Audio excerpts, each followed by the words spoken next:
Historical world and info کے معزز دوستوں، میں ہوں بلال مرزا اور آپ تمام دیکھنے اور سننے والوں کو السلام علیکم۔ دوستوں، ایران کے شہر بستام میں 160 ہجری میں ایک عظیم بزرگ گزرے ہیں جن کے تقوی و پرہیزگاری، حسن سلوک اور عبادت نے انہیں بہت جلد مشہور کر دیا۔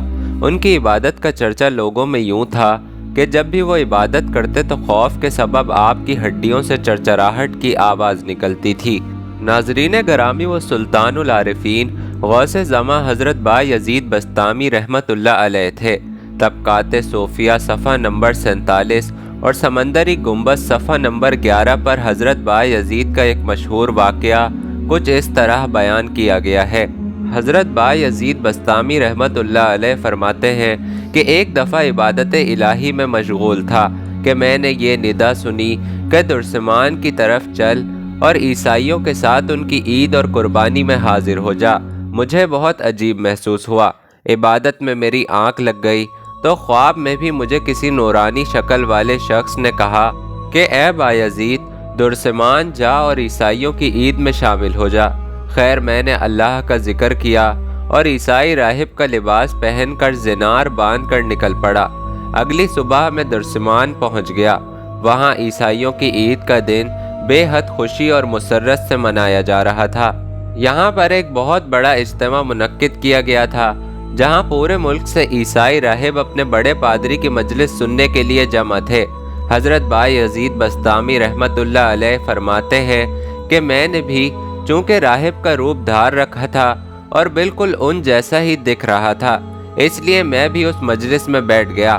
جب بڑا راہب مجلس میں آیا اور منبر پر بیٹھا تو ہر طرف خاموشی چھا گئی۔ لوگ دور دور سے اس راہب کی مذہبی باتیں سننے کے لیے جمع ہوئے تھے۔ بڑا راہب جب بولنے لگا تو زبان لڑکھڑانے لگی۔ لوگ بہت پریشان ہوئے کہ ہمارے بڑے راہب کو کیا ہو گیا ہے۔ بڑا راہب بولا کہ میرے منبر کا لرزنا اور زبان میں لڑکھڑاہٹ اس بات کی نشاندہی ہے کہ ہم میں کوئی محمدی شخص چھپ کر بیٹھا ہے۔ وہ یہاں ہمارے دن کی آزمائش اور اپنے دین کی تبلیغ کے لیے ہمارے درمیان ہمارے ہی جیسا بن کر بیٹھا ہے۔ سب لوگ بول پڑے کہ مرشد ربانی ہمیں بتائیے کہ وہ کون ہے، ہم ابھی اس کو سولی پر لٹکا دیں گے۔ اب یہاں چونکہ بڑے راہب کے علم و منزلت کا مسئلہ تھا، اس لیے اس نے کہا کہ نہیں، اس محمدی کو قتل نہیں کرنا، بلکہ میں اس سے ایسے سوالات پوچھوں گا کہ وہ یہاں سے شرمندہ ہو کر جائے گا اور ہمیشہ رہتی دنیا تک ہمارا دین سربلند ہو جائے گا اور مسلمان ہمیشہ کے لیے ذلیل ہو جائیں گے۔ بڑا راہب منبر پر کھڑا ہو گیا اور زور سے پکارنے لگا، اے محمدی، تجھے تیرے نبی محمد صلی اللہ علیہ وآلہ وسلم کی قسم، کھڑا ہو جا اور میرا مقابلہ کر۔ حضرت بایزید نے اسی کو اللہ کی مرضی جانی اور جبہ اتار کر کھڑے ہو گئے۔ بڑا راہب بولا، اے محمدی، آج میں تم سے کچھ سوالات پوچھوں گا اور اگر تم نے ان سب کے جوابات دیے تو میں اور میرا یہ سارا مجمع مسلمان ہو جائے گا، اور اگر تم نے ایک بھی سوال کا جواب نہ دیا تو تمہیں اس مجمع میں سولی پر لٹکایا جائے گا اور یہ سارا ماجرا مسلمانوں کی شرمندگی کا باعث بنے گا۔ اور یہ ایسے سوالات ہوں گے کہ جو ہماری کتابوں میں پائے جاتے ہیں، اور اگر تمہاری کتاب قرآن مجید سچی ہے تو اس میں بھی ضرور ان سوالوں کے جواب ہوں گے۔ حضرت بایزید بستامی فرمانے لگے، ٹھیک ہے، لیکن یہ یاد رکھنا کہ میرے اور تمہارے درمیان اللہ اس بات کا گواہ ہوگا۔ حضرت بایزید کو منبر کے قریب بٹھایا گیا اور بڑے راہب نے سوالات پوچھنے شروع کر دیے۔ اس نے پوچھا، ایسی قوم بتاؤ جو جھوٹی اور خطا کار ہونے کے باوجود جنت میں جائے گی، اور ایسی قوم بتاؤ جو سچی ہونے کے باوجود دوزخ میں جائے گی۔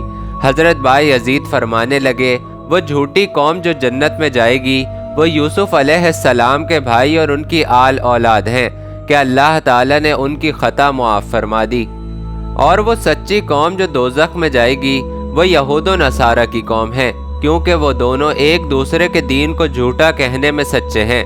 راہب نے سوال کیا، تیرا نام تیرے جسم میں کہاں رہتا ہے؟ حضرت بایزید بولے، میرا نام میرے جسم میں میرے کان میں رہتا ہے۔ راہب کہنے لگا، ایسی 14 چیزوں کے نام بتاؤ جن سے اللہ روزانہ گفتگو کرتا ہے۔ حضرت بایزید نے قرآن کی آیت کی تلاوت کی اور فرمایا کہ وہ 7 زمینیں اور 7 آسمان ہیں۔ راہب نے سوال کیا کہ وہ کون سی قبر ہے جو مقبور کو لے کر چلی ہو۔ آپ نے فرمایا وہ حضرت یونس علیہ السلام کو نگلنے والی مچھلی ہے۔ راہب بولا بغیر روح کے سانس کون لیتا ہے؟ حضرت بایزید فرمانے لگے وہ صبح ہے جو بغیر روح کے سانس لیتی ہے۔ راہب بولا ایسا پانی بتاؤ جو نہ آسمان سے اترا اور نہ زمین سے نکلا ہو۔ حضرت بایزید فرمانے لگے وہ گھوڑوں کا پسینہ ہے جسے ملکہ بلقیس نے حضرت سلیمان علیہ السلام کی آزمائش کے لیے بھیجا تھا۔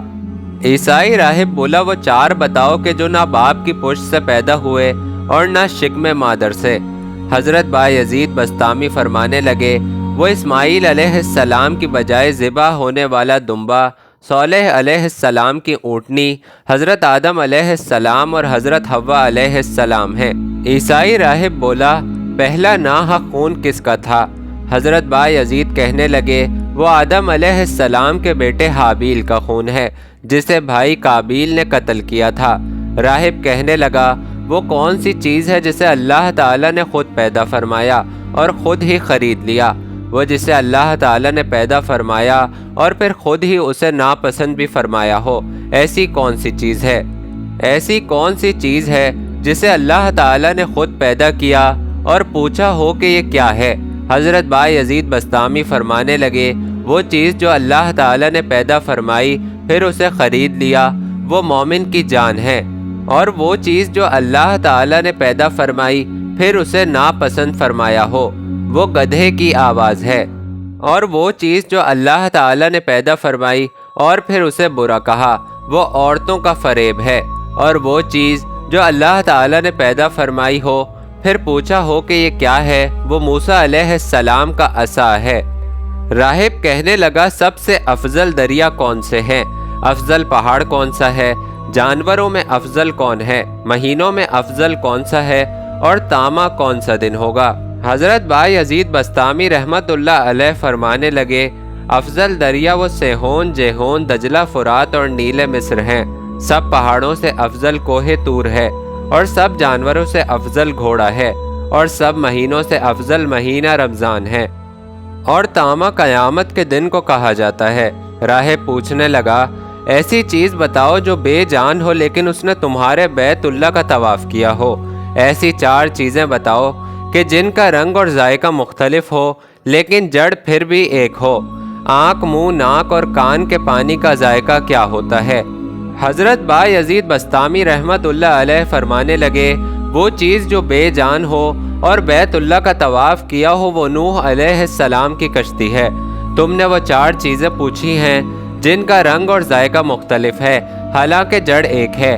وہ آنکھیں، ناک، منہ اور کان ہیں کہ مغز، سر ان سب کی جڑ ہے۔ آنکھوں کا پانی نمکین ہے اور منہ کا پانی میٹھا ہے، اور ناک کا پانی ترش ہے اور کانوں کا پانی کڑوا ہے۔ راہب کہنے لگا کہ وہ قوم بتاؤ جو نہ انسان ہو، نہ فرشتے اور نہ جن، لیکن پھر بھی ان پر وحی آئی ہو۔ جب رات ہوتی ہے تو دن کہاں جاتا ہے اور دن کے وقت رات کہاں جاتی ہے؟ حضرت بایزید بسطامی رحمت اللہ علیہ فرمانے لگے تم نے وہ قوم پوچھی ہے جن پر وحی آئی، حالانکہ وہ نہ انسان ہیں، نہ فرشتے اور نہ جن، بلکہ وہ تو شہد کی مکھیاں ہیں۔ تم نے پوچھا کہ جب رات ہوتی ہے تو دن کہاں چلا جاتا ہے، اور جب دن ہوتا ہے تو رات کہاں ہوتی ہے؟ اس کا جواب یہ ہے کہ جب دن ہوتا ہے تو رات اللہ تعالیٰ کے غامض علم چلی جاتی ہے، اور جب رات ہوتی ہے تو دن اللہ تعالیٰ کے غامض علم چلا جاتا ہے۔ اللہ تعالیٰ کا وہ غامض علم کہ جہاں کسی مقرب نبی یا فرشتے کی رسائی نہیں۔ ان سوالوں کے جواب سن کر عیسائیوں کا بڑا راہب خاموش ہو گیا، تو حضرت بایزید فرمانے لگے کیا تمہارا کوئی سوال رہ گیا ہے؟ راہب نے گردن جھکا لی اور کہنے لگا کہ نہیں، میرا کوئی سوال باقی نہیں ہے۔ مجمع پر خاموشی چھا گئی۔ حضرت بایزید فرمانے لگے کہ اب میرے بھی ایک سوال کا جواب دے دو۔ مجھے یہ پوچھنا ہے کہ آسمانوں کی کنجی اور جنت کی کنجی کون سی چیز ہے؟ پادری سوال سن کر خاموش ہو گیا، تو مجمع کہنے لگا کہ آپ ہمارے بڑے عالم ہیں، ایسا کیسے ہو سکتا ہے کہ ایک لڑکا آپ کے اتنے سوالوں کے جواب دے اور آپ کو اس کے ایک سوال کا جواب نہ آتا ہو؟ وہ بولا کہ جواب مجھے آتا ہے،